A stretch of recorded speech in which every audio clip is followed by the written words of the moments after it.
hoy vamos a hacer un paneo en este rato. Van a ser entre 50 minutos y 60 minutos de clase práctica y teórica, que te voy a traer también conceptos teóricos que me encantaría también que los anotes. Si alguno de repente te lleva a algún lugar en especial o difiere con lo que vos conocés de este concepto teórico, que puedas traerlo también como pregunta, como inquietud y como experiencia personal. De repente decís, Mati, pero yo conozco que este alimento fermenta, pero vos estás diciendo que no fermenta. Entonces, poder traerlo puede enriquecer también a la comunidad ahora que estamos en el encuentro. Y cualquier experiencia, por supuesto, es más que valedera porque repitiendo lo que Sandra dijo antes, cada uno es un individuo que está viviendo una experiencia individual, en comunidad, pero que por su cuerpo ha pasado 10, 20, 30, 40, 60 años. Sé que hay una persona que llega a los 70. Entonces, que han pasado varios años con experiencias acumuladas. Podemos después adjetivizar, bien acumuladas, mal acumuladas, como quieras ponerle, pero son experiencias que en algún momento en vos podés traerlas, capitalizarlas y transmitirlas. Y esas experiencias seguramente tengan también mucha comida y muchos años de alimentos que han entrado por la boca y han funcionado para algo. Y esto de la experiencia bien acumulada es lo que para mí es la sabiduría, son las experiencias bien vividas de la vida. Y bien sin hablar de blanco-negro, de bueno o malo, sino bien en el sentido completo de la palabra, trayendo también lo que pueda ser lo negativo, como entendemos, malo. Pero que las experiencias vividas y sentidas de la vida. Entonces, esa sabiduría que lo llamo las experiencias bien vividas de la vida, es lo que los antiguos también lo traían y lo transmitían de boca en boca. Las sabidurías ancestrales lo transmitían de boca en boca. Las sabidurías y después en las culturas, cuando ya se empezaban a armar más ambientes citadinos o conglomerados más grandes, en donde de repente todavía se seguía manteniendo.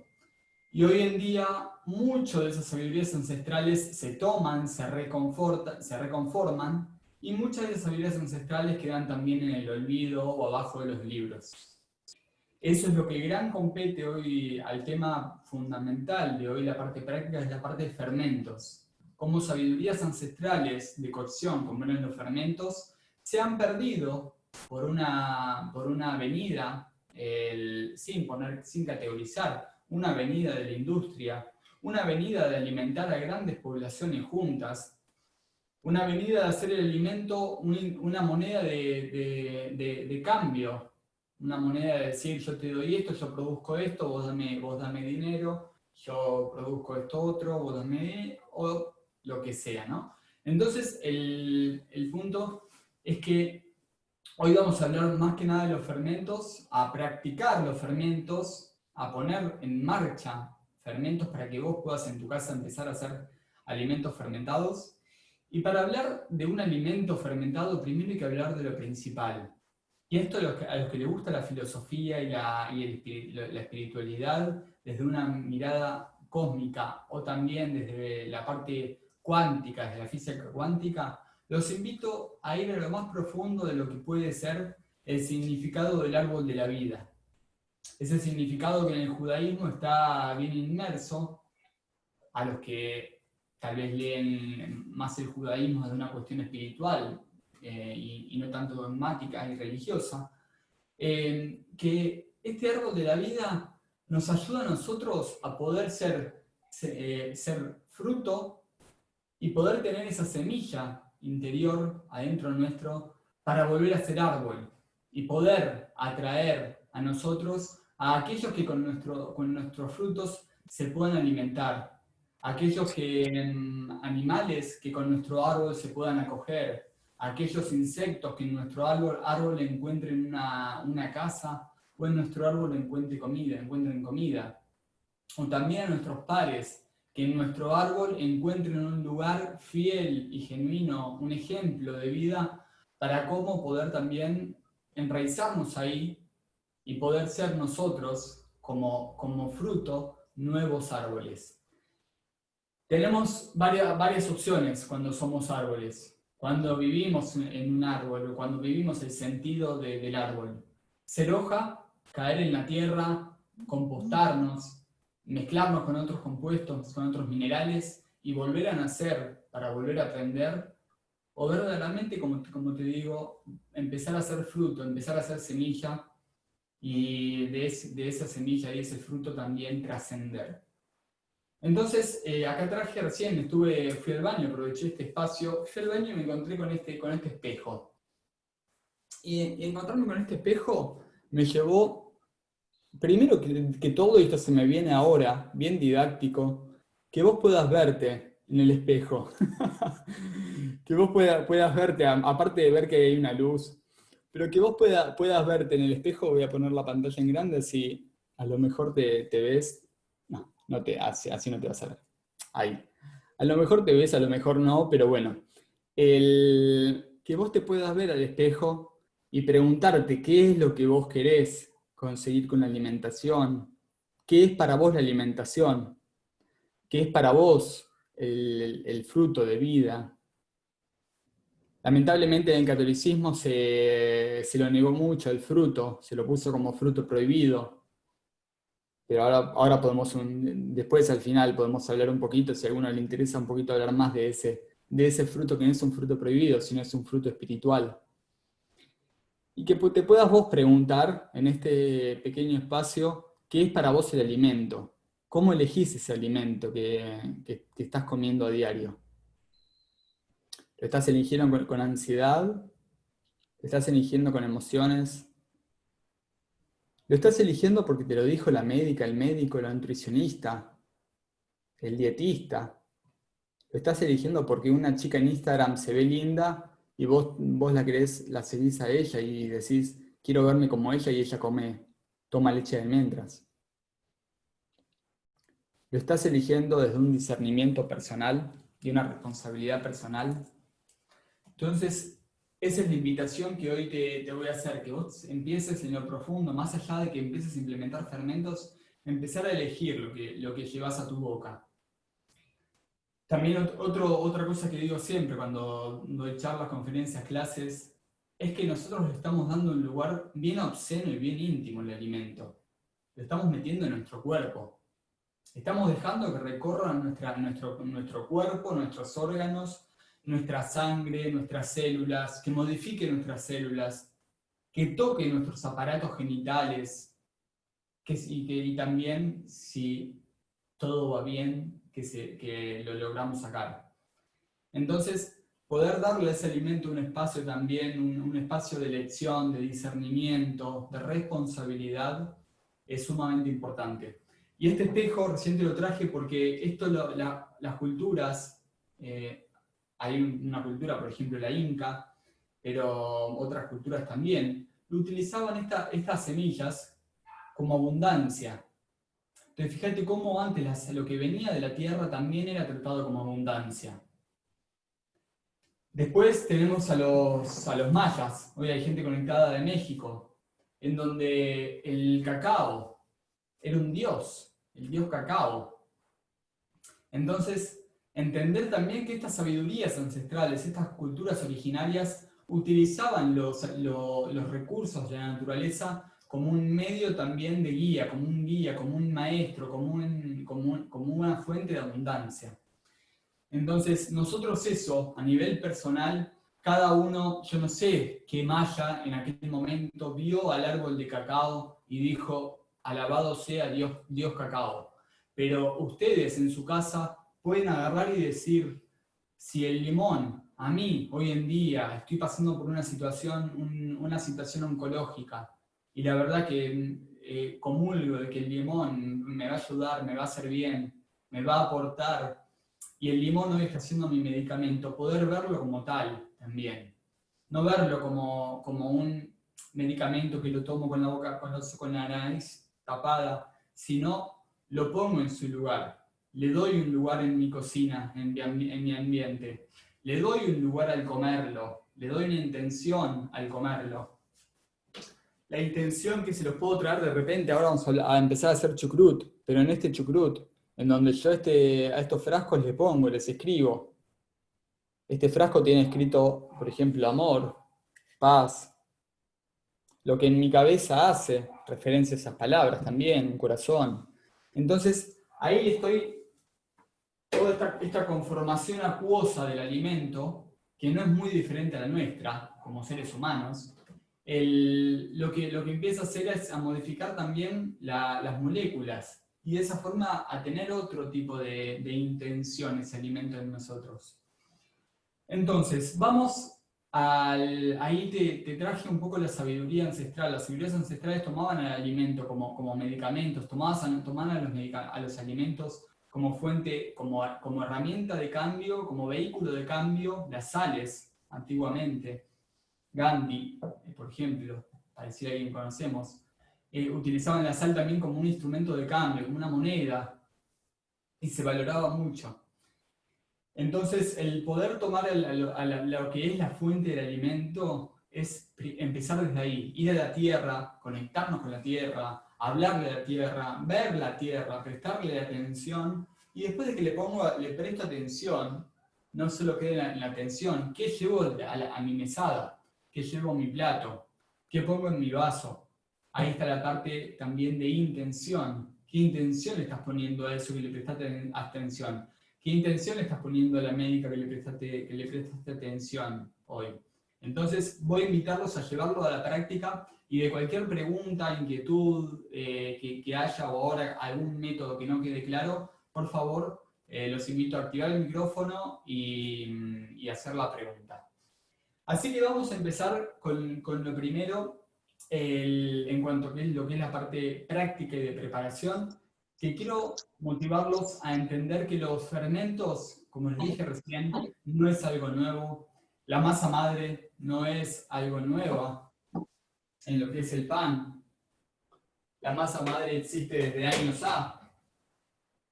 Lo que es el vino se hacía de otra forma, la cerveza se hacía de otra forma. El chucrut, que recién les mostré, los fermentos que de repente son más líquidos, o que son íntegramente líquidos, llámese kefir, kombucha, vinagre, por ejemplo, para nombrar algunos. Entonces, todo esto viene también de culturas originarias, de culturas ancestrales que sabían cómo utilizar esta técnica, que es la fermentación, para cocinar alimentos. En este medio de cocción, que es la fermentación, lo que estoy haciendo es promoviendo que el alimento se predigiera, es decir, que tenga una facilidad de digestión mucho más grande, mucho mayor, yo estoy haciendo ya un proceso predigestivo para yo poder comerlo y aprovechar mejor los nutrientes. Es decir, nosotros cuando comemos un alimento no estamos aprovechando los nutrientes en la boca, sí en la boca están empezando a activar algunas enzimas, pero en la boca no están íntegramente absorbidos los nutrientes. Empieza el proceso digestivo, que empieza por los ojos, cuando empiezo yo a elegir y a ver el alimento. Llega al estómago, el estómago se mezcla con todo justamente el jugo gástrico y todo el ácido clorhídrico del estómago, se empieza a digerir. Se difunde en la sangre por medio mayormente del intestino, de los intestinos, y de ahí empieza a ir a las células de todo el cuerpo donde tengan que ir los diferentes nutrientes, y de ahí el alimento se metabolizó, se pudo ser vehículo de nutriente a las células, como también hoy en día estamos buscando tanto, por ejemplo, con alimentos cargados de vitamina C, para prevenirnos del virus, o con alimentos de complejo B, o con alimentos con zinc, con magnesio. Entonces, para aprovechar todo eso, vos tenés que también predisponerte a la digestión. Para predisponerte a la digestión y para facilitar la digestión existe este método que es la fermentación, que es muy antigua y ¿qué alimentos fermentan? Todos los que están ahí afuera, y señalo ahí porque ahí tengo mi jardín, todos los que están ahí afuera en la naturaleza. Todos los alimentos que están en contacto con la naturaleza tienen una capa microbiana, que esa capa microbiana previene el alimento de agentes externos, llámense animales, llámense insectos, los protegen, y también lo que hace después, cuando lo sacamos de la naturaleza, esa capa microbiana todavía está. Entonces, esos microorganismos empiezan a comer todos los azúcares de los alimentos, los carbohidratos de los alimentos, y empiezan justamente a fermentar. Entonces, cuando un alimento está fermentado, no está podrido. Cuando el alimento se empieza a pudrir, es porque ya tiene una falta de oxígeno, depende cuál sea el microorganismo que convive, el alimento. Cuando ya esos microorganismos no tienen comida, entonces no tienen comida, no tienen sustrato para vivir. Por ejemplo, puede ser oxígeno, puede ser líquido. Y de esa forma empiezan también a descomponerse y a morir. Y ahí es donde empieza la putrefacción. Entonces es un ciclo vital. Empieza el alimento, crece, madura, tiene todos los complejos microbianos para protegerlo del ambiente exterior y para darle una madurez íntegra y buena, como vimos antes con la leche materna en los niños. Después está en su máximo apogeo el alimento fermentado, cargado de enzimas y cargado de micronutrientes también, grandes nutrientes que necesitamos hoy, vitaminas, minerales. Y después empieza a caer hasta que empieza el proceso de putrefacción. Entonces, hablando de esto, vamos a empezar a hacer alimentos fermentados porque lo que quiero es que lleven a la práctica hoy todo lo que vamos a aprender o alguna cosita aunque sea. Primero que vamos a hacer, todo lo que tengo acá está fermentado hoy.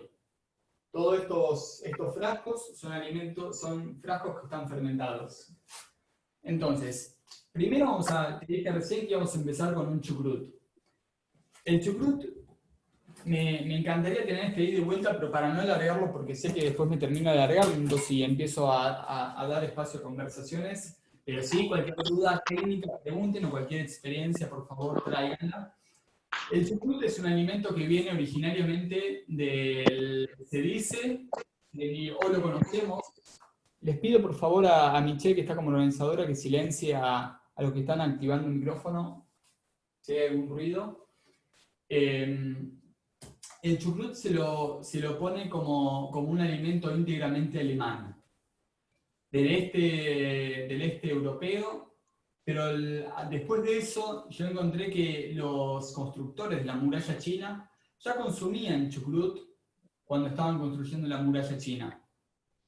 Entonces, esto era muchos años antes de que en Alemania se empiece toda la cultura del chucrut. Y después también encontré que años,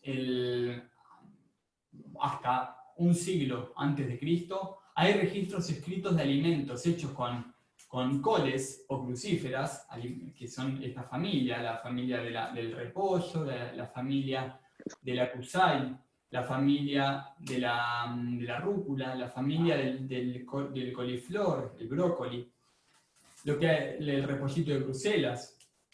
Lo que había eran registros de un siglo antes de Cristo que ya consumían, ya había escritos de alimentos de crucíferos que estaban mantenidos en vasijas para su consumo posterior, y que se mantenían justamente por un medio salino, y que esos alimentos también eran un medio de vida. Entonces, ahí a lo que voy, primero de todo, es a los testimonios que tenemos de los constructores de la muralla china. Es decir, periodos invernales, construyendo la muralla china, viajar con la imaginación, campos repletos del repollo chino o japonés, que se llama kusai, campos repletos y vasijas en donde voy, cosecho, agarro la tierra, este alimento, y lo pongo dentro de la vasija. Y en eso lo que empiezo a hacer es generarle un clima de contención para que no ingrese otro microorganismo, y que por medio de esa sal que le agrego al alimento empiece a generar un mantenimiento, y después de eso sacarlo, cuando ya estaban fuera de temporada, sacarlo y comerlo. Entonces, al comerlo, lo que hacían era justamente subir su sistema inmunológico, subir su consumo de vitamina C, consumir un alimento fermentado y prevenirse de los ataques de épocas invernales, del frío. Entonces, ahí tenemos un ejemplo bien explícito de cómo también estos alimentos pueden empezarnos a contribuir, si los empezamos a elegir de repente, consumir de una forma diferente a como estamos consumiendo hoy, o hacerle algún proceso.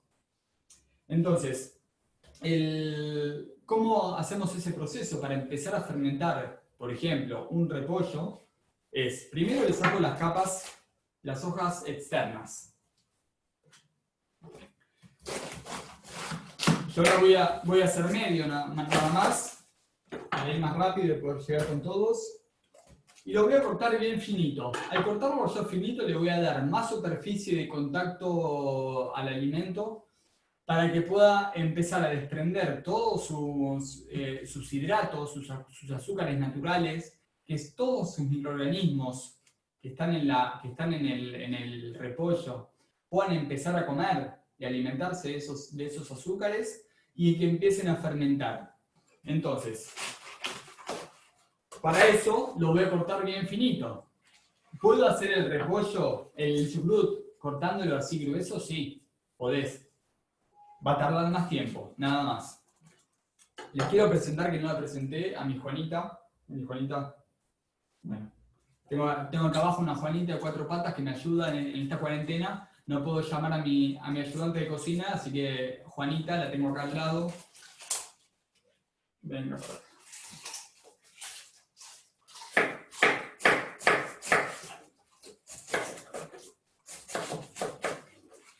Siempre cuando cortan, procuren tener una superficie sólida en la hortaliza, en la verdura. De esta forma se van a prevenir también los cortes en las manos.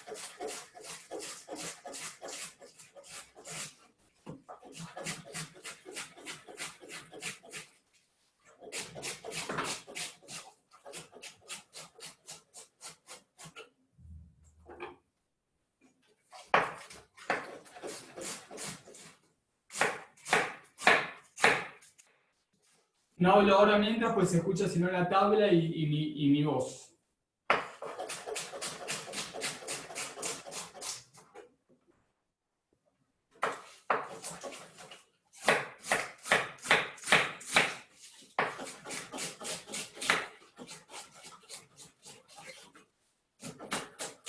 Ahí estamos. Medio repollo cortado. Y acá lo que vamos a empezar a tener, hoy Sandra nos habló de que existen los probióticos y existen los prebióticos. Acá, en lo que es el chucrut, lo que vamos a empezar a tener es un alimento probiótico y prebiótico. Y cuando tengo un alimento probiótico y prebiótico, se empieza a formar un alimento simbiótico. Entonces, en ese alimento simbiótico voy a tener tanto las fuentes de microorganismos necesarios para nuestro microbioma interno, como también el alimento de todos estos microorganismos adentro nuestro. Entonces, este alimento simbiótico no va a ser lo mismo a nivel funcional que lo que tengo acá, por ejemplo, que es el kéfir. Van a ser diferentes alimentos. Aunque tal vez después las cepas microbianas de los probióticos sean parecidas. Haya mucha cantidad de lactobacilos y de eso también van a comulgar. Pero después la funcionalidad interna va a ser, no es uno u otro, es uno y otro también. Por kilo de repollo, más o menos 20 gramos de sal. Es decir, ¿cuánto sería 20 gramos? Un 2%. 20 gramos de sal en un kilo de repollo y ahí amaso.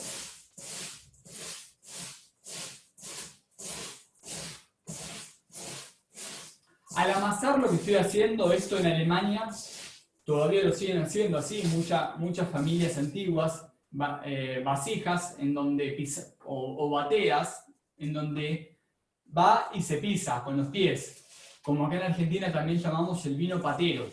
porque es pisado con los pies.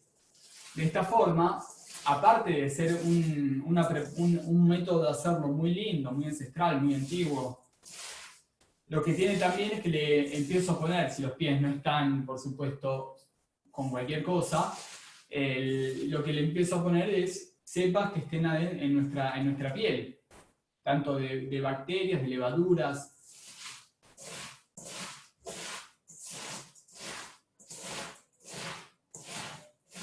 Eso se genera mucho, se usa mucho con los alimentos donde quiero conseguir también un crecimiento de levaduras que no sean patógenas, pero un crecimiento de levaduras interesante, como pasa en el vino, por ejemplo.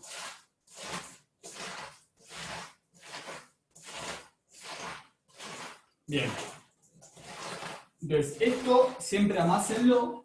Yo digo, procuren tener un amasado de mínimo 5 minutos para extenderle bien todos los líquidos internos. Y ahí van a ver, acérquense a la cámara. Ahí ven todo el líquido que soltó en estos escasos 2 minutos el repollo. Una cantidad de líquido importante que ya me va a permitir empezar a hacer una buena fermentación. ¿Cómo hago la fermentación del repollo? Ese es el punto más importante. No tanto el cuánto tiempo lo amaso, sino los puntos que te voy a decir ahora. Primero, frasco. Frasco siempre si es de vidrio, de barro, también. Vasijas de roble, también. Pero traten de que no sea plástico. Entonces, el punto número 1 es frasco que puede estar limpio, esterilizado. Lo limpian al antiguo método de limpiar frascos para mermeladas, agua hirviendo, frasco de vuelta y lo dejan también hervir unos minutos. Después lo sacan, un chorrito de alcohol etílico, lo pasan, lo dejan que se evapore el alcohol y ahí lo pueden ya utilizar. Después, yo por ejemplo acá tengo no sé si se llega a ver ahí, pero bueno, tengo un equipito que es un ozonizador. Ayuda también a sacar del medio el ozono, cualquier patógeno que pueda haber rondante en el frasco. Entonces, lo que voy a hacer después de que tengo el frasco limpio, esterilizado, ¿por qué quiero tener el frasco limpio? Porque va a haber adentro comida para cualquier microorganismo que haya. Entonces, por eso lo quiero procurar tenerlo limpio. Y después le empiezo a poner el repollo masajeado.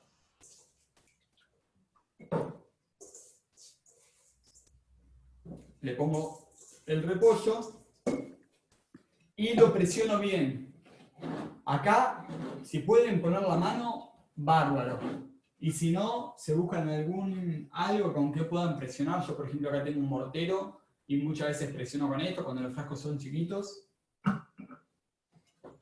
Entonces, presiono bien el frasco. Al presionar bien el frasco, lo que hago es que no queden burbujas de aire.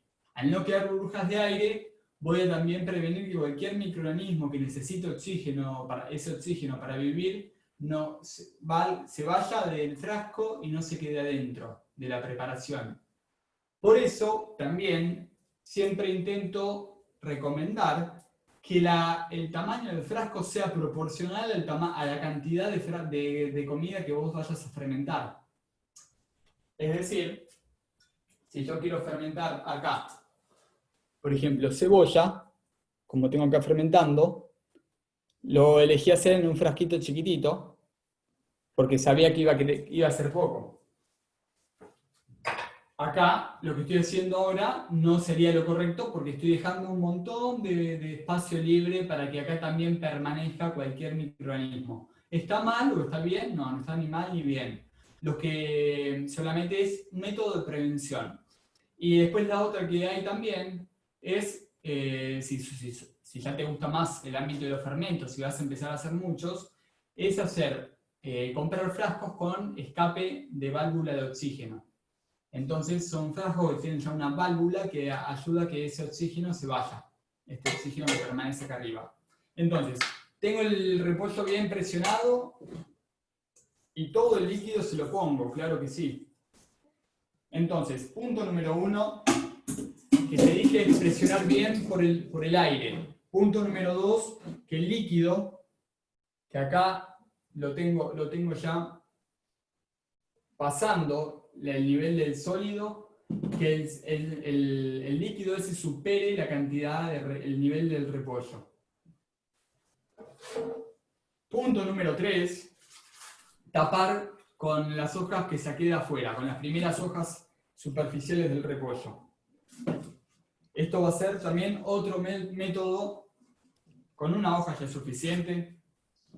Esto va a ser otro método para prevenir que quede algún microorganismo circundante. Y después, la otra es poner algún frasco. Vamos a imaginar, acá tengo un frasco. Pongo otro frasco, una piedra, lo que te guste, una manzana, un limón, lo pones adentro para que haga presión. Entonces, ahí es donde dejo ya el chucrut en este estado durante 7 días, por lo menos, afuera de la heladera, en un ambiente que no le dé la luz del sol directa, y lo dejo ahí que empiece justamente a crecer su cantidad microbiana de microorganismos que empiecen a comer, a alimentarse, y que de esta forma empiece su proceso, estos microorganismos de fermentación. Cuando pasan estos 7 días, lo que empiezo a hacer, lo que es abrirlo, sacarle el frasco de adentro, volverlo a tapar y ponerlo ya, guardarlo ya en la nevera.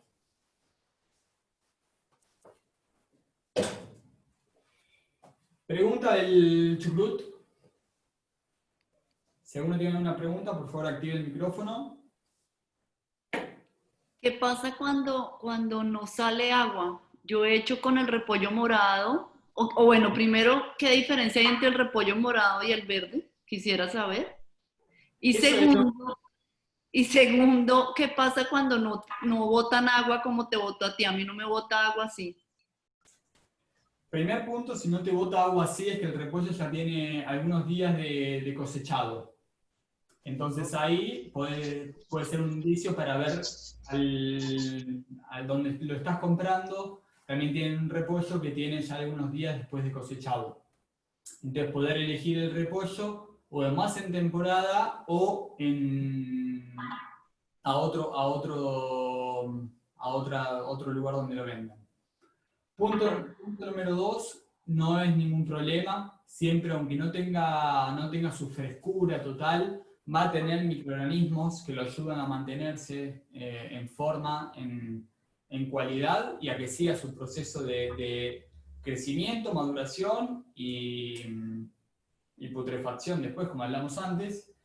Entonces lo que puedes hacer es agregarle, yo acá tengo salmuera, una salmuera por ejemplo, al 2%, como hice recién, le agregás esa salmuera en lugar del líquido que tuvo que haber soltado el repollo.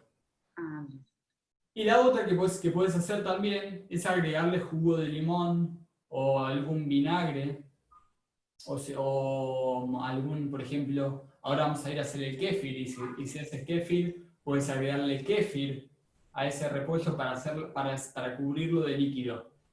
¿Por qué? Porque vamos a mantener ahí también un ambiente ácido en donde la fermentación va a promoverse, la fermentación que queremos conseguir con este repollo. Muchas gracias. De ¿Y nada. qué diferencia hay entre el morado y el verde? Eso es simplemente, ni más ni menos tampoco, la parte que los alimentos con los diferentes colores nos aportan también diferentes nutrientes. Pero los dos repollos que van a fermentar bien, a mí me gusta más cómo fermenta en cuanto a calidad el verde. Listo. Muchas Marci, gracias. ¿puedo opinar algo Sí, a Sandra. esa pregunta? Es Sí. que el morado tiene más fitonutrientes. El blanco de pronto queda más crujiente y de verdad tienes razón, queda de pronto más rico, pero el morado a nivel de fitonutrientes, que son sustancias que pelean en contra del cáncer, tiene más. Está bueno. Esto lo podemos encontrar también cuando de repente elegimos comer o hacer kefir. Ahora vamos a ir al kefir y después ponerle agregado, por ejemplo, de arándanos. Cuando tengo unos arándanos con esa cantidad de fitonutrientes y tengo un alimento probiótico como el kéfir, lo que voy a hacer es con este alimento probiótico potenciar también la función de estos fitonutrientes adentro nuestro. Entonces, a veces el probiótico, que antes Sandra lo nombró en su charla, a veces puede entrar, ser algo que nos dé energía, nos dé vitalidad, pero tal vez que no nos deje el fin de un microbioma saludable, sano, que sea bien prolífero. Pero sí lo que va a hacer indefectiblemente es potenciar la absorción de otras vitaminas, otros minerales que necesitamos nosotros para estar saludables. Vamos al kéfir. Y ahora para hablar de kéfir voy a intercalar y me voy a tomar un poquito de kéfir.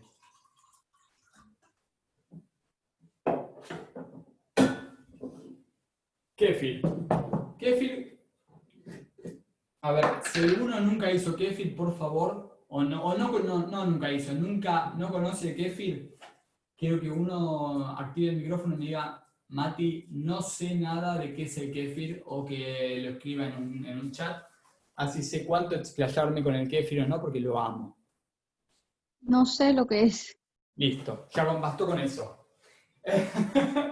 Gracias. Yo tampoco sé lo que es. Ok. El kéfir son estos nodulitos, que los ven aquí. Se los llaman nódulos de kéfir. En algunos países también lo llaman tibicos. En otros países también, que pueden modificarse algunas cepas también por el nombre y por los países, lo llaman hongos tibetanos. Entonces, estas colonias, estos nodulitos, son colonias de microorganismos, de bacterias y levaduras que se van generando en todas las pieles de cualquier mamífero, en todas las pieles superficiales, adentro, en los órganos digestivos de cualquier persona, mamífero, animal, y eso también después se va trasladando a diferentes lugares, ambientes, por medio sobre todo de la defecación. Entonces, son microorganismos que están en todos lados y forman estas pelotitas para protegerse, como colonias, para comer entre sí lo que necesitan, y estas pelotitas en sí son pelotitas que se van conformándose, y no es que estas pelotitas sean las bacterias y levaduras. Adentro de estas pelotitas, que son como medias gomosas, están las bacterias y levaduras. Entonces estas pelotitas, que son conjuntos de proteínas y azúcares, lo que empiezan a hacer es protección para las colonias de bacterias y levaduras que están adentro, que van a pasar después al líquido cuando hago la fermentación. Entonces, ¿cómo hago una fermentación? Voy a necesitar de una fermentación líquida, voy a necesitar de líquido y de algún azúcar. Y obviamente de lo que quiera fermentar. Yo acá quiero fermentar los nódulos de kéfir. ¿Cómo consigo los nódulos de kéfir? Lo que hago es pedirlos de mano en mano. Antiguamente los antiguos pobladores del Cáucaso, que vienen sí de cultura bien de Mahoma, seguidores de Mahoma, creyentes de Alá, consumían mucho kéfir, es una cultura originaria del kéfir. Lo que hacían era regalar de mano en mano, y kéfir significa bendición. Y es un alimento que justamente se daba a modo de bendición a quienes tenían las mismas culturas religiosas. Y eso era muy simbólico y muy filosófico, que a mí me gusta mucho, esa parte, claro. Ahora, olvídate de dónde viene, olvídate de esa parte filosófica y lo que hoy conseguís es grupos de Facebook, llegados, dietéticas, tiendas naturistas, herboristerías, están justamente vendiendo y regalando nódulos de kéfir. ¿Desde dónde se inicia esta bebida? Desde nódulos, indefectiblemente. Primero tengo que tener los nódulos para poder hacer la bebida. Entonces, lo que hago es poner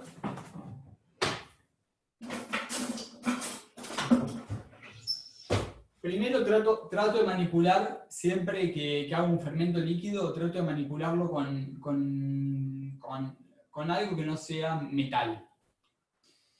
Entonces ahora, agarro, acá tengo 2 litros de agua, le voy a poner 6 cucharadas, que vendrían a ser 12 cucharadas, porque son cucharadas generosas, grandes, de nódulos de kéfir.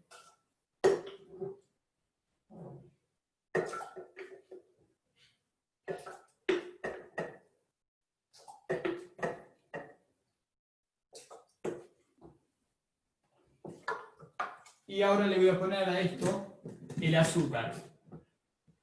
Entonces, procurar algunas cosas. Agua. Agua que no sea con cloro. Cuando tengo un agua con cloro, lo que tengo en el agua es un antibiótico. Tal vez no me mata todas las cepas que tenga el kéfir, pero tal vez me neutraliza o me mata la mayoría. Entonces, el tratar de que el agua sea... Si tenés un agua que no tenga nada, agua de las que venden en el mercado que no tiene cloro, preferible a usar el agua de grifo que sí tiene cloro. Entonces, el agua es un punto importante. Cuanto más minerales tenga el agua, más mineralizada va a ser la bebida final del kéfir. El segundo punto, el azúcar. Si yo le pongo azúcar blanca, lo que voy a tener también es compuestos químicos con los cuales se aclara el azúcar blanca.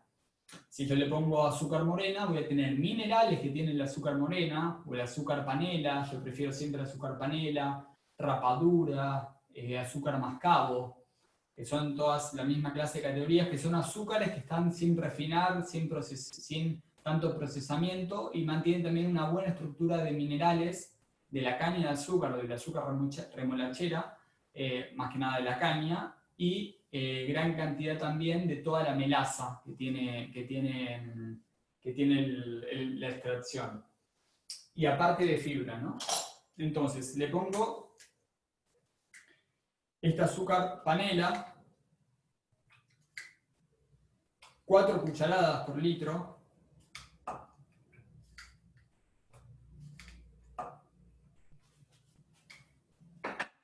Y ahora mezclo.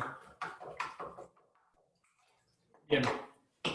Ahí tengo listo el kéfir. Así lo dejo 48 horas y tengo el kéfir ya en proceso ahora de fermentación, y a las 48 horas lo tengo ya para tomar. Ese es el proceso de fermentación del kéfir. Es tan simple como eso. Lo más complicado tal vez es conseguir los nódulos de kéfir. Pero buscalo, por favor. Tomate ese trabajito, esa intención de buscar. Yo, como te digo, en grupos de Facebook hay de casi todas las ciudades de Latinoamérica grandes, grupos de Facebook que son donadores de kéfir, y si no, también de preguntarle a la tienda, a la herboristería, a la dietética que tengas en tu zona. ¿Qué le puedo poner al kéfir para prevenirlo de algunas cositas que pueden pasar? Acá hay comida para cualquier órgano, para cualquier hongo, para cualquier levadura. Entonces, algo que puedo poner para prevenir que ingresen hongos de afuera es medio limón. Medio limón, un limón, lo que quieras de limón. Entonces, apenas lo exprimís el jugo de limón y le pongo ahí el limón entero, y esto va a prevenir también que ingresen hongos patógenos en la bebida. Algo que le puedo poner también al kéfir es pasas de uva, uvas pasas, ciruelas pasas, alguna fruta con azúcares disecada. Eso va también a ser fuente de minerales y va a ser fuente de azúcar si necesitan más azúcar para fermentar. y esto lo puedo tapar, o con tapa, o con alguna tela, alguna gasa que tengas vos en tu casa y bien agarrada con una gomita elástica alrededor.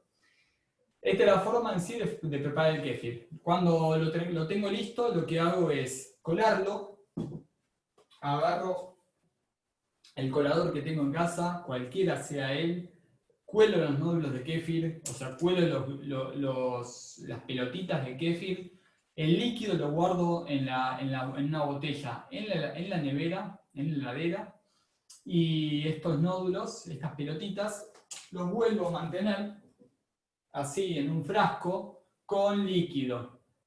Es decir, a estos nódulos le agrego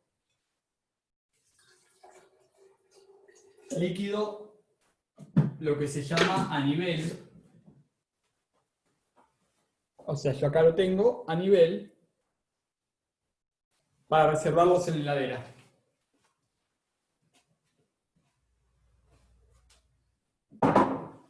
¿Cuánto tiempo dura el kéfir?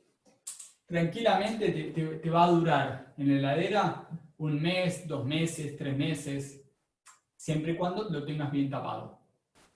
Podés hacer una segunda fermentación. Hoy no vamos a entrar en la segunda fermentación, pero te lo digo porque tal vez en algún lugar, si después empezás a ver e investigar sobre el kéfir, podés leer segunda fermentación, y para que sepas que se puede hacer con este kéfir una segunda fermentación que va a adquirir más gas y otros sabores que le agregues. Vamos a otro líquido, y después de este otro líquido vamos a otras hortalizas que me gustaría que hoy incorpores en tu casa también, fermentadas con este principio de fermentación, y ya vamos también terminando con estas hortalizas. La kombucha. A ver, ¿quién conoce la kombucha? ¿Quién no conoce la kombucha, mejor dicho?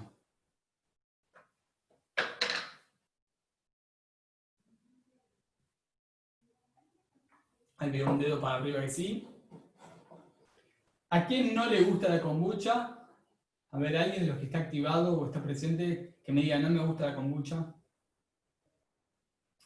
Lucía, ¿no te gusta la kombucha? Michelle, ¿no te gusta la kombucha? No, me cuesta la kombucha. Me da impresión. A mí me encanta.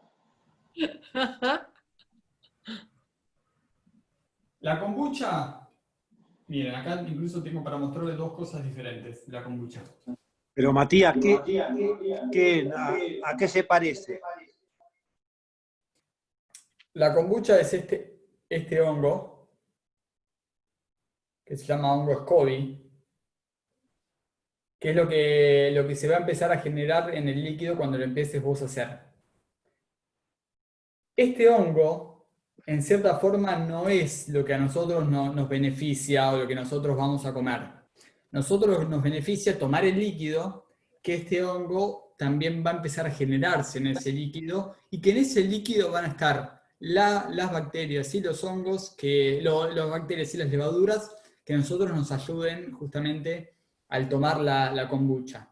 Pero el fin no es cuántos hongos tengo yo en mi kombucha o qué rico o qué feo es este hongo. Por eso empiecen a dejar de lado el ver el hongo, que puede ser así de chiquitito o puede ser grande como el tamaño de tu cocina. Que no les genere impresión ese hongo, porque el fin no es el hongo. El fin es el líquido que voy a tener acá. Y también el fin no es el sabor que yo logro primario con la primera fermentación. El fin podés agregarle vos el sabor que quieras a esta kombucha, que es lo mismo que te dije recién con el kéfir. Hay una segunda fermentación que yo le empiezo a agregar sabores que a mí me van a ser también más afines o menos afines. Entonces, yo por ejemplo acá, vamos primero a cómo hago la kombucha. Principios iguales al kéfir. Acá tengo un agua que es de este color porque tiene té. La kombucha viene de cultura asiática y después se instaura sobre todo en Estados Unidos como una bebida gasificada, saludable en los mercados, y de ahí empieza a bajar a Latinoamérica también el consumo de kombucha. Algunos países, como Argentina, donde estamos, en un momento el Código Alimentario dijo no kombucha porque se asoció la kombucha con efectos adversos en la salud. Y también, por otro lado, desde el otro punto de vista, se asoció a la kombucha con efectos positivos y sanadores de la salud. Por lo tanto, un lugar me está viendo que enferma a la gente y por otro lado está viendo que sana a la gente. Entonces, este punto, ya se los digo porque conozco Argentina y el mercado argentino a nivel código alimentario y de sanidad, las farmacéuticas manejan qué se prohíbe o qué no en la industria alimentaria, acá en Argentina. Entonces, el punto es que la kombucha no hay por qué prohibirla porque se consume en Oriente desde años A y se genera sola. Cuando yo tengo la kombucha nace cuando en Oriente consumo de té, barricas, de nuevo, vamos a las barricas, con té, y esas barricas con té se vio que empezaba a generarse una película mohosa, una película gelatinosa, y esa película gelatinosa se vio que si se la ponía a otro té, ese té iba justamente a tener mayor funcionalidad que antes le decía a nivel de polifenoles, a nivel de antioxidantes. Entonces, dice, si a mí ponerle este hongo a este té me ayuda, vamos a ponerle este hongo a este té, y después es donde también la cultura occidental empieza a estudiarlo más y a decir, ah, mira, pasa esto, y empieza a aplicarse. Entonces, la fuente principal que yo quiero potenciar es el té acá, en este líquido. Entonces, lo principal es que puedas usar un buen té. Té negro, té verde, té blanco, el que te guste. Hay fuentes escritas que dicen que el té negro es el que más se potencia con la kombucha, pero a nivel de sabor, a nivel paliable, vos vas a decir, me gusta más el té verde, por ejemplo, y vas a usar té verde. O vas a decir, mira, el té negro me excita un poquito más, o me genera un poquito más de ansiedad, entonces usas té verde. O de repente estoy pasando un proceso oncológico y me hace bien también consumir té verde, y no tanto té negro. Y hay una pequeña diferencia, ahí nada más, es un grado de tostado. Entonces, el punto es que acá tenés que tener un buen té. Entonces, ¿qué quiero comprar acá? Es un buen té, y ahora vamos a ir al tema de la kombucha. Tengo un buen té. Tengo un té negro espectacular, puede ser en saquitos o puede ser en hojas. Le pongo el azúcar, así ya se disuelve, como se la puse acá. El azúcar mascabo, de nuevo lo mismo, pueden hacerla con miel. Y lo que necesito es ponerle más que el hongo de la kombucha, y fíjense ojo al piojo acá, más que el hongo es el líquido de la kombucha. Entonces, lo que voy a hacer es, yo acá tengo el hongo, pero si no puedo ir de nuevo al mercado, decir, a ver, ¿qué kombucha? Preguntar, ¿qué kombucha no está pasteurizada? Y te van a vender un líquido, una botella con un líquido. Entonces, esa botella con ese líquido, lo que haces es agarrar por cada 2 litros, por cada 3 litros de agua, una tacita de kombucha ya es más que suficiente. Agarras una tacita y acá lo estás justamente sembrando. Entonces, yo acá le puse ya microorganismos para que después, esto sí lleva más tiempo, después de una semana, de 2 días, empieza a generarse una película que no va a ser gorda como la que te mostré recién.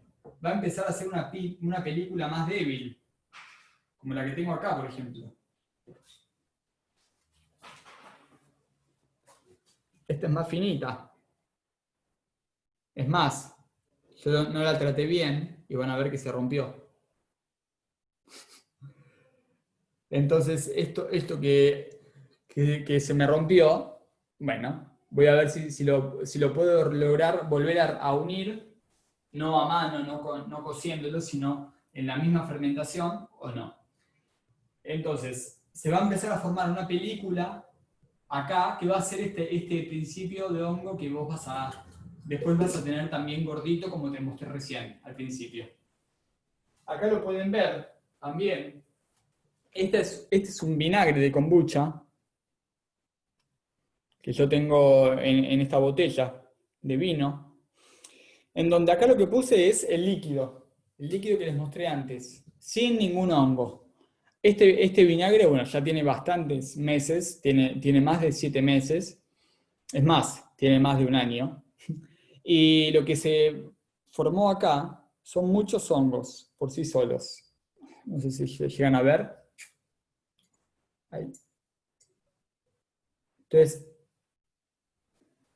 ¿cómo lo saco de esta botella? No sé, pero acá adentro ya hay hongos que se llaman hongos SCOBY de kombucha generados. Y este vinagre, esta fermentación acética de vinagre, lo que me ayuda también es a la parte digestiva. Es decir, yo porque tengo vinagre acá, no lo uso solamente para aderezar mis ensaladas, lo uso para tomar. Es decir, yo me sirvo antes de las comidas, por ejemplo, un shot de vinagre,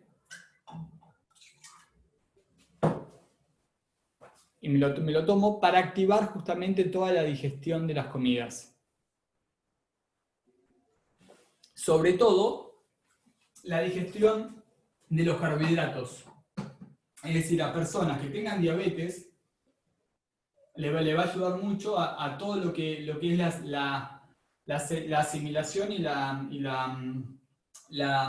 ¿cómo se dice? El consumo de los azúcares de los alimentos y que no queden en la sangre ahí como glucosa estancada.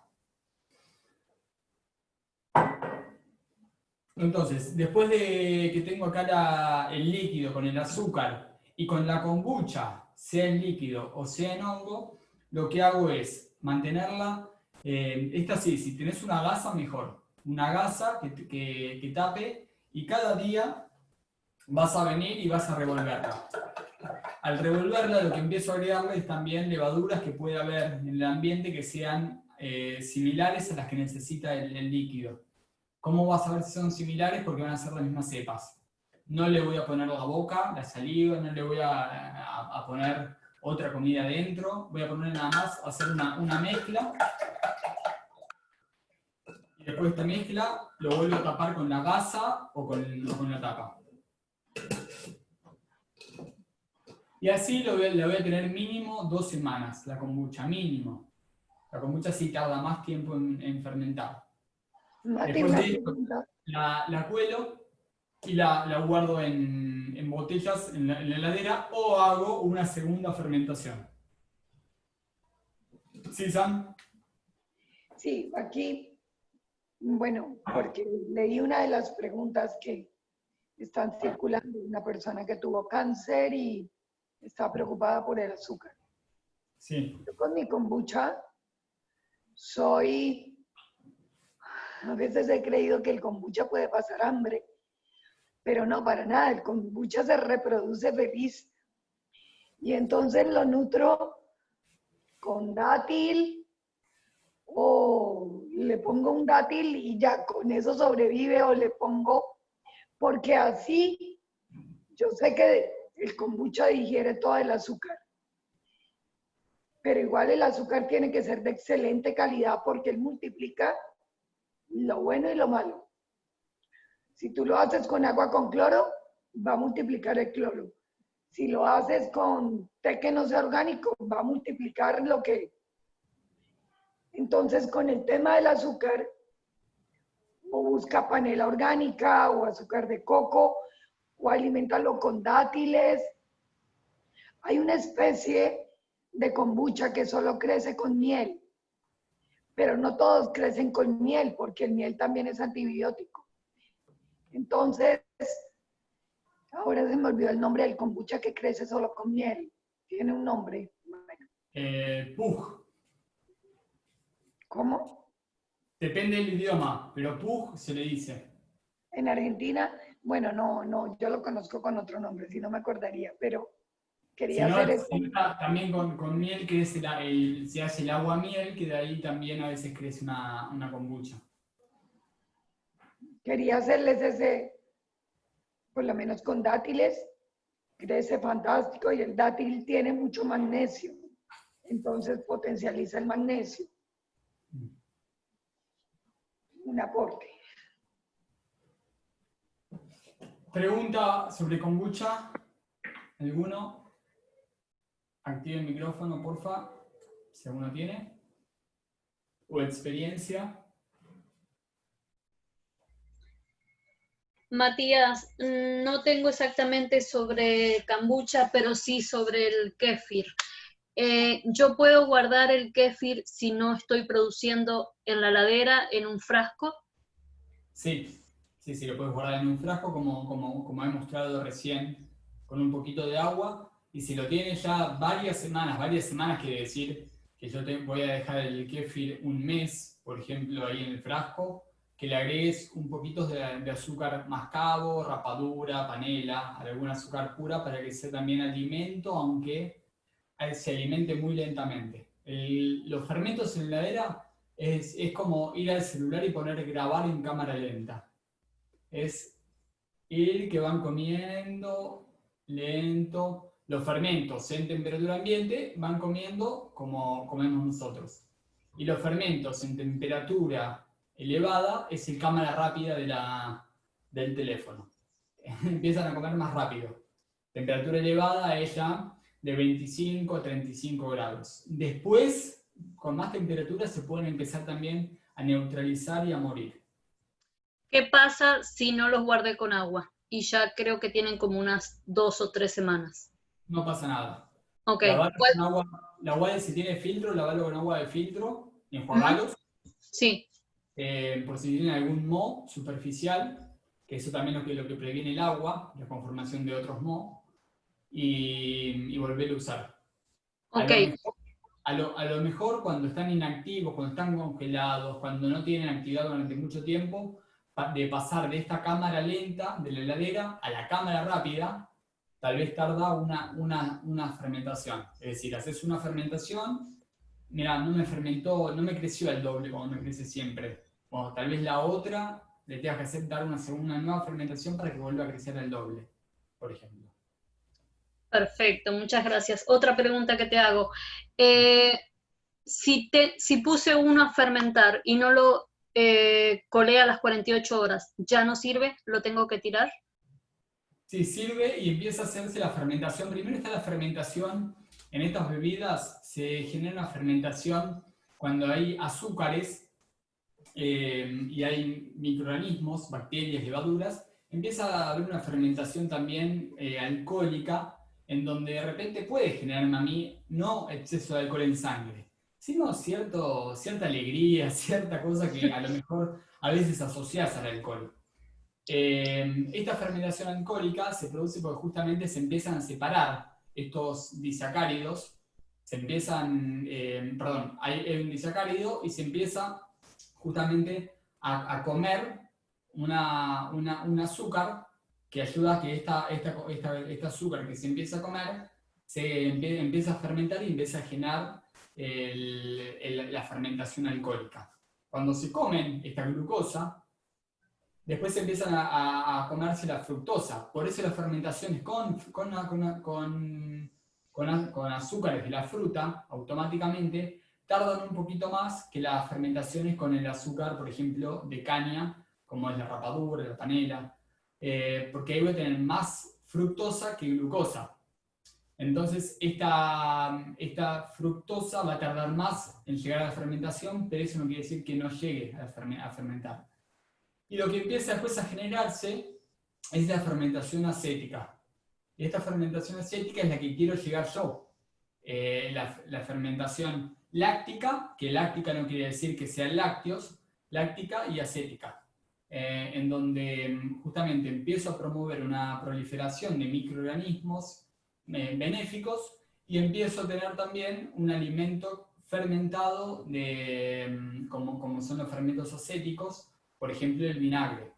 Entonces, si vos lo dejaste más de 48 horas, a lo mejor lo que empieza a hacer ese kéfir es ser más astringente, que es el efecto que tiene el vinagre en sí. Si lo dejo menos tiempo, tal vez empiece a ser más laxante. Es decir, si lo dejo fermentar un día, va a ser más laxante. Si lo dejo 48 horas, 2 días, va a ser más neutro. Entonces, si yo de repente estoy con diarrea, el punto no es frenar la diarrea con arroz.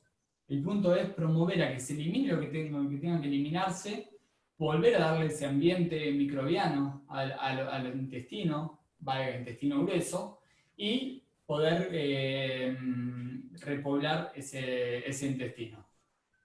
Pero no con arroz en donde taponás solamente. A lo mejor a veces el arroz sirve para ayudar a salir de la urgencia. Pero después, ¿cómo empiezo yo a recomponer? Y bueno, tal vez con un kéfir de más de 48 horas, es decir, de 3 días de fermentación, por ejemplo. O con una cucharadita de vinagre por día. Y eso te va a ayudar también a que empieces a tener de estos microorganismos y esta fermentación adentro tuyo. Si pongo a fermentar mi kéfir y no le pongo el limón como tú lo hiciste, el jugo de limón y la mitad del limón, igual está bien hecho y puedo agregárselo después que lo colé y lo llevo a la heladera. Sí, siempre y cuando no tenga ni mal olor, no tenga ni mal sabor. El punto es que el limón lo que va a hacer ahí es preventivo a que no ingresen hongos. Si ingresan hongos, los primeros que vas a ver son la superficie blanca alrededor o en el frasco, que son películas de hongos superficiales que empiezan a estar en un ambiente prolífero para sí mismo. Esas películas de hongos, la idea es que no empiecen a echar raíces al líquido. Echar raíces va a tardar unos días. Entonces, lo que te diría es que cuando echan raíces empieza también a generarse una proliferación de esos hongos y una disminución de las otras bacterias. Y ahí empieza a haber también un sabor medio feo, medio rancio. Sí, me pasó. Lo noté y lo tiré automáticamente. Por eso te lo pregunto. Ahí desechás el agua, lavas bien los nódulos y lo vuelves a hacer. Ok, perfecto. Muchas gracias. Desechar el agua tiene que ver con esto que lo dijimos al principio de mi charla. Hay que darlo a la naturaleza. Que a lo mejor no esté promoviendo nuestro ambiente interno a la máxima expresión, no quiere decir que la naturaleza no le haga bien. Entonces, se lo riego las plantas con eso, se lo tiro al pasto. Desde ahí que también es el ambiente de regeneración de la naturaleza. Ese. Perfecto. Muchas gracias. Mati, Vamos acá hay Enrique está preguntando si considerás el kéfir de leche, ya que están hablando del kéfir. Sí, si conseguís nódulos de kéfir de leche de buena cepa, esto ya es distinción de quién sentido común de quién te lo da, quién te lo dona, el conocimiento que vos tengas para identificar si es bueno o no es bueno, o es meramente... Acá se empezó a vender mucho una marca para hacer kéfir de leche, que al principio se vendía como muy buena. Después yo llegué a que era una producción de laboratorio, y no quiere decir que sea mala, pero no es lo que yo promovía, esa producción de laboratorio de esos microorganismos para hacer un producto final. Entonces, sí pueden hacer los que consiguen cepas de kéfir de leche, que es diferente al kéfir de agua. Pueden hacer sus yogures, por ejemplo, o sus quesos cremas a partir de esas cepas de kéfir. Pero lo tienen que pedir así, kéfir de leche. Yo aquí voy a hacer una intervención por el tema que toqué de los lácteos. Entonces, mi intervención es que si van a crecer kéfir, que sea de leche de cabra. Personalmente, no recomiendo el de leche de vaca. Bien, de acuerdo. Cuando viene, una pregunta, cuando viene mezclado, porque aquí, yo vivo en Dubái, aquí venden kefir por todos lados, ellos toman kefir todo el tiempo. Y venden mezclado, venden con cabra, con oveja y con vaca, venden los tres, todo viene en uno. O sea, aquí ellos toman frasquitos de eso todo el tiempo pequeñitos. Ahí, ¿cómo sabe uno cuándo es bueno y cuándo es malo? No tenés un control de las cepas ahí. Esa es No. mi... ¿San? Yo personalmente recomendaría, Derly, Dime. que busques de cabra y de oveja, porque la leche de vaca tiene caseína A1 y eso de todas maneras se promueve en el intestino y causa inflamación. Ah, ok. Entonces, leche de cabra, leche de oveja, lo ideal sería coger un microscopio y ver que está creciendo. Eso sería lo ideal. Pero es difícil. Listo, gracias. Bueno, vamos a lo siguiente. Voy a nombrarles algo. Antes Sandra habló de las legumbres. Antes de ir a fermentar la zanahoria, los pepinillos, la cebolla. Antes Sandra habló de las legumbres. Y yo acá pueden ver que tengo... A ver si me ayudan a ver qué tengo.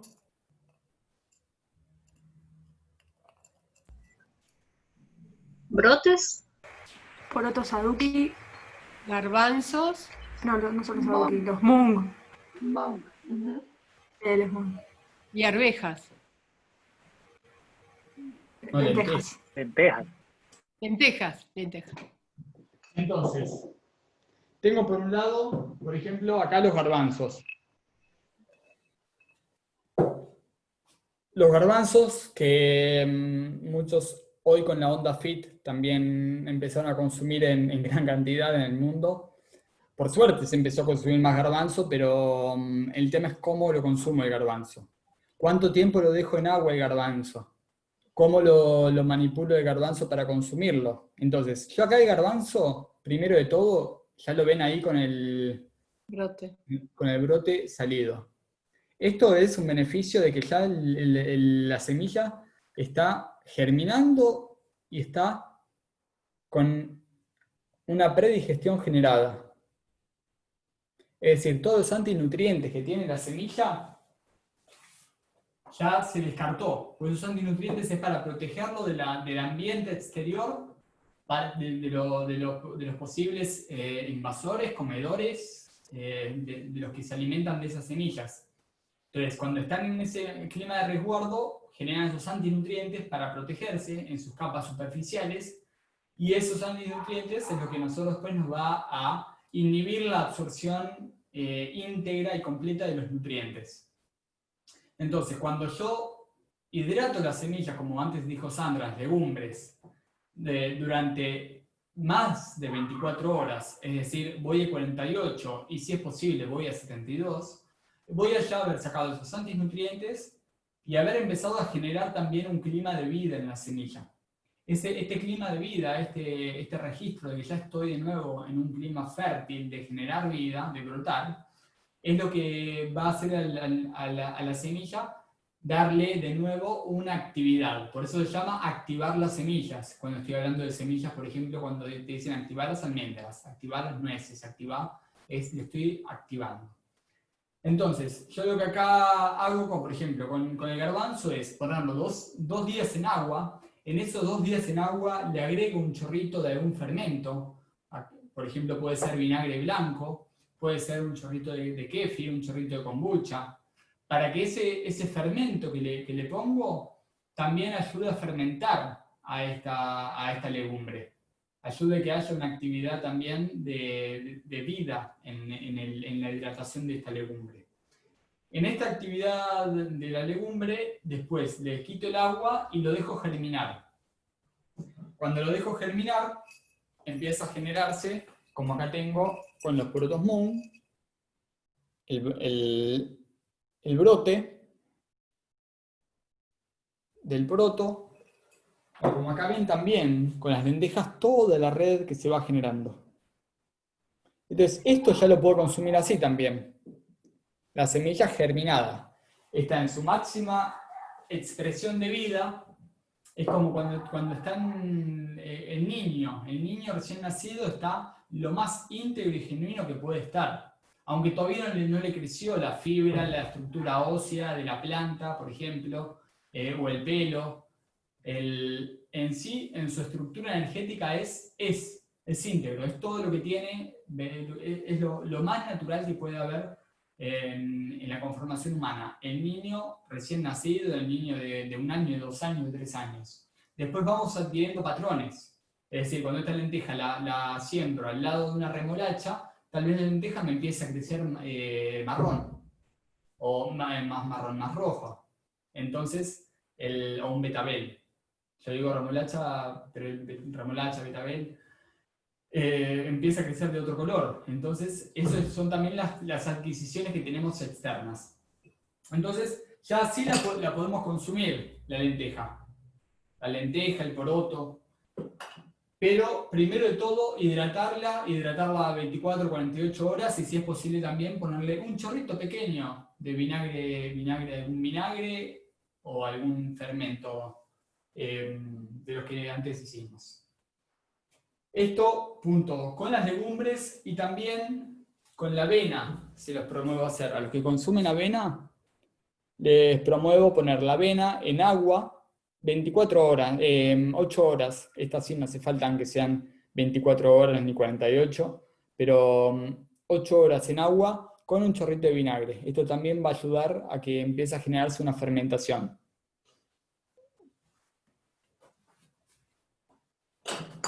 Siguiente punto.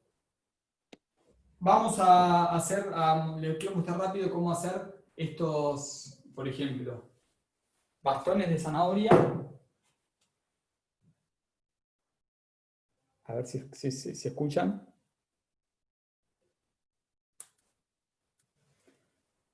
Que estos bastones de zanahoria están en una salmuera, empezaron su proceso de fermentación.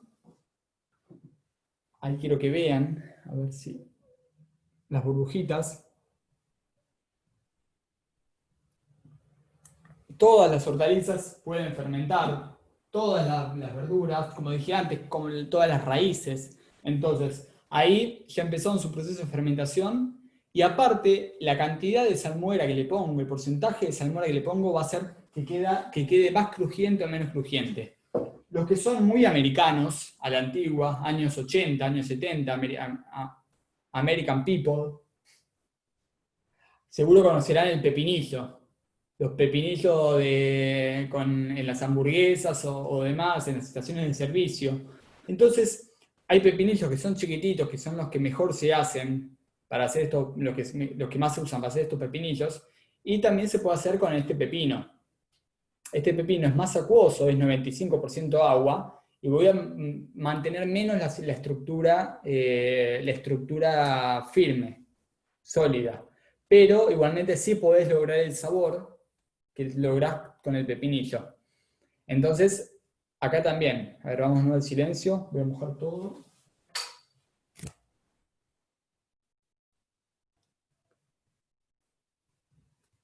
No se escuchó. Pero este pepinillo tiene 2 días en la salmuera y está bien crocante.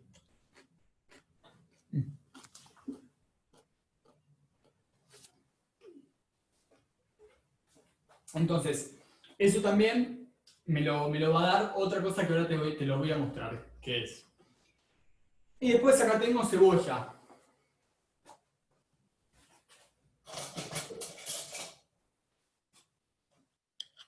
Cebolla que también pueden mantener en la nevera el tiempo que quieran y usarla. Ya la tienen cortada, la tienen fermentada, la tienen blanda y de esta forma la usan. Y usar y tener esto fermentado no quiere decir que voy a comer, que mi vida va a ser un fermento. Quiere decir que voy a incorporarle de esto, tanto fermentado así como decir de repente quiero hacer un salteado con arroz.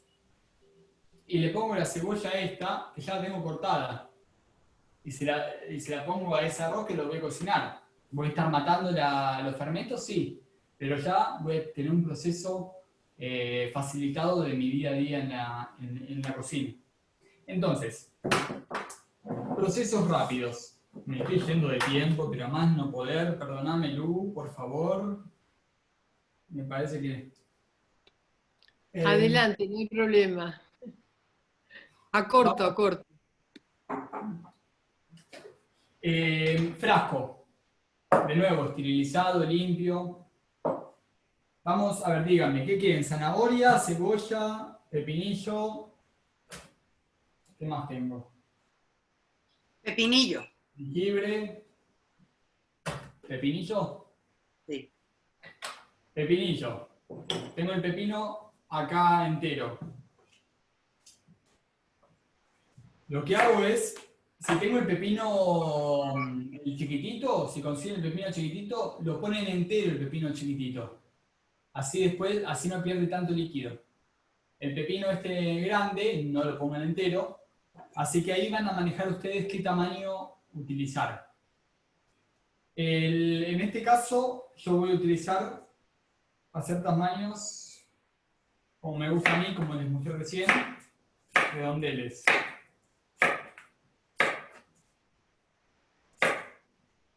Y con la otra parte del pepino, voy a hacer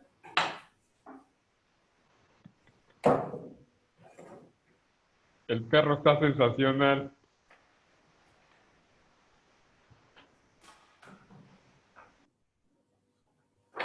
ahí está. Y con la otra parte voy a hacer lonjas.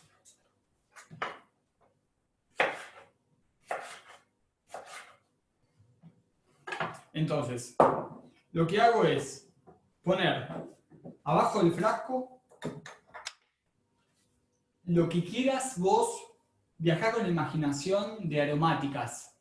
Acá le podés agregar la aromática que quieras, hierbas, hierbas por ejemplo aromáticas, hierbas como puede ser menta, como puede ser cedrón, poleo, el laurel.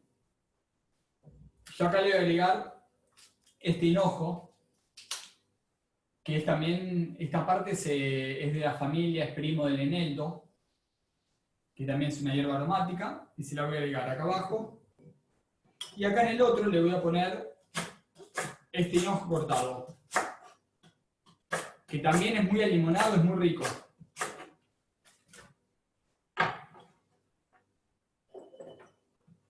Ahí va. Le voy a poner perejil, no, jengibre y ajo.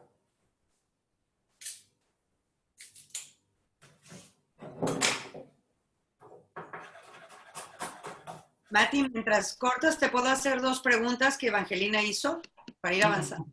Vale. Dice, tuvo cáncer, tengo prohibido el consumo del azúcar. ¿Químicamente la fermentación altera el azúcar de la panela? Es la pregunta. Yo le respondí esa pregunta, Michelle. Ah, ya lo tenía en mute porque no lo escuché. Sí, sí. Y tenían algo, el ghee para cocinar, ¿no tiene caseína ni lactosa? Pregunta. Dicen que no tiene ni caseína ni lactosa, el ghee. Ahí lo que sí, no lo tiene, no lo tiene en cantidades como sí lo tiene la leche. El ghee es la manteca clarificada, pero sí quedan rezagos.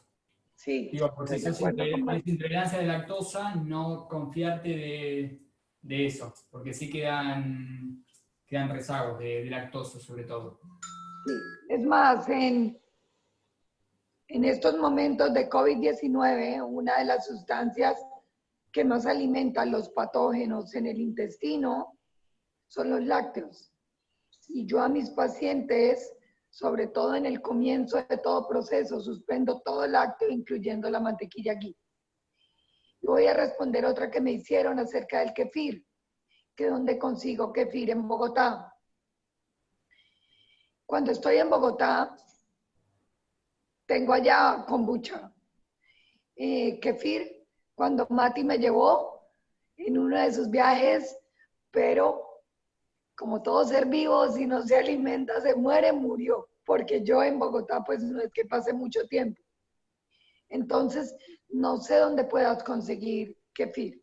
Pero si estás en Bogotá, si yo no esté en este momento, puedo a través de mi familia conseguirte kombucha. Y no sé quién es, pero que me escriba también por privado, por favor, quien sea, porque como he estado varias veces en Bogotá, tengo contactos de alumnos que han pasado que tienen kefir. Así que veo quién de repente, con quién puedas hablar y... Yo. Ok. Gracias. Le puse acá, Gracias, Sandra. Lo aromaticé para poder darle un gusto diferente a este pepino. Le voy a poner las rodajas, o lo que elija. Acá en este caso las rodajas.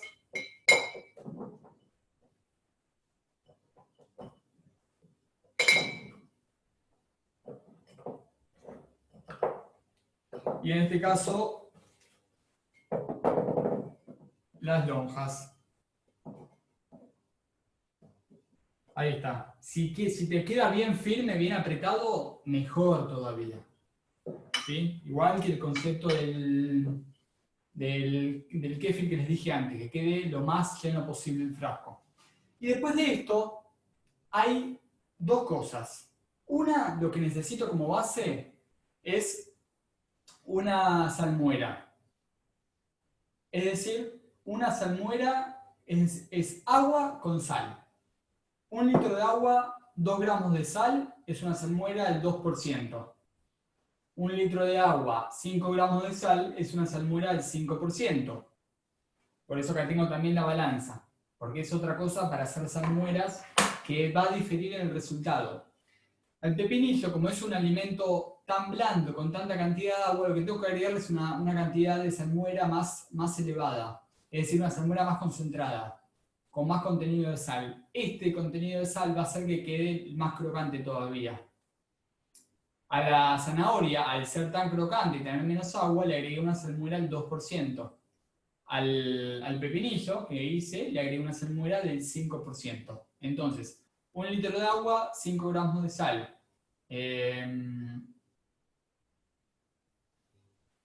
Estoy diciendo bien, ¿no? Sí. Y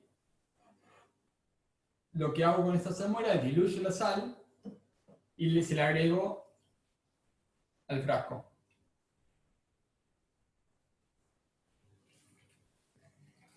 Acá, por ejemplo, no me quedó completo en este frasco.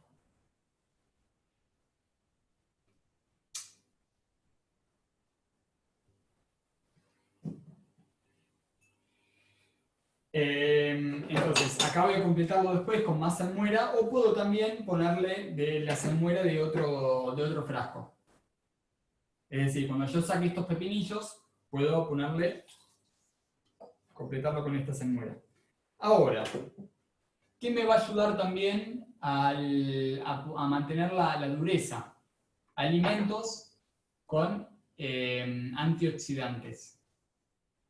Es decir, puedo ponerle, yo acá le puse té negro.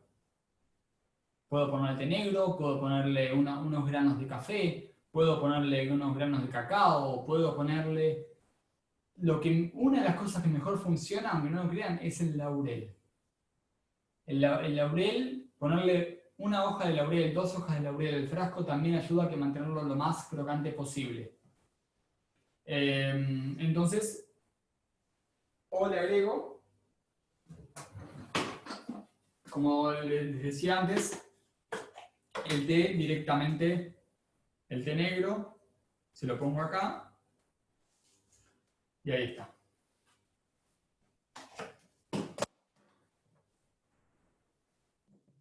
Esto lo dejo 2 días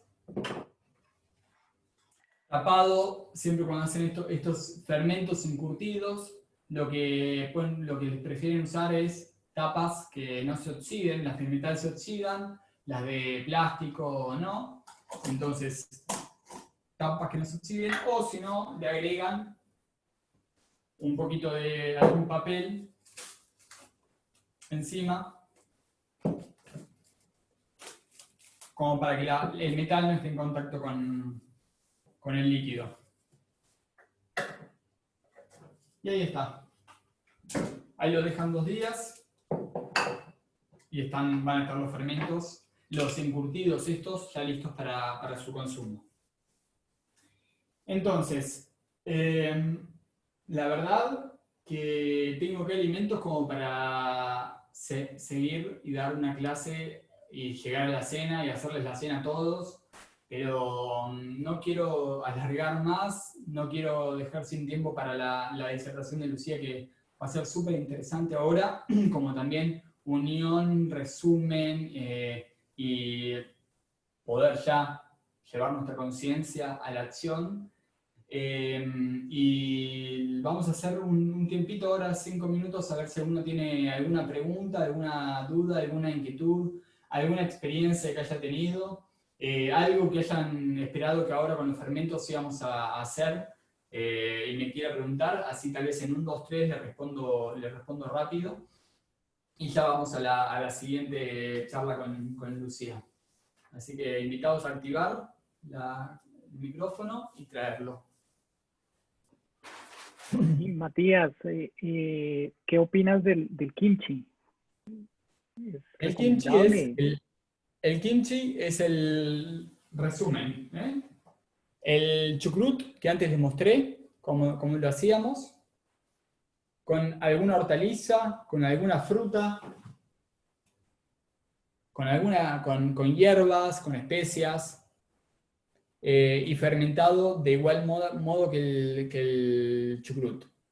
Está muy bueno a nivel interacción de cepas, porque la zanahoria no va a tener lo mismo que el repollo, y no va a tener lo mismo que la manzana. Entonces hay una interacción y una combinación muy beneficiosa y muy rica.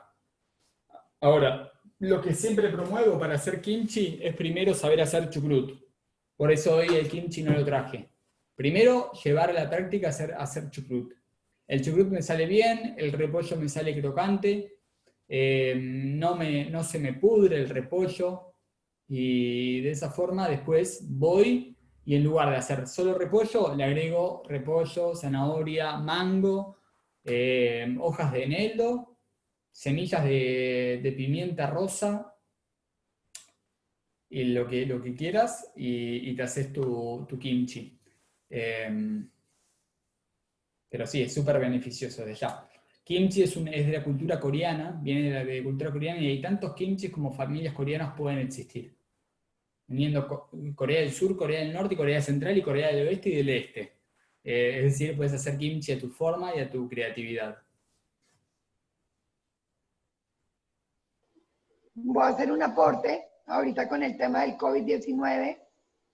Corea, el número de personas que han muerto por COVID-19 es muy poquito. Es la población que menos ha muerto y se atribuye al tipo de la alimentación.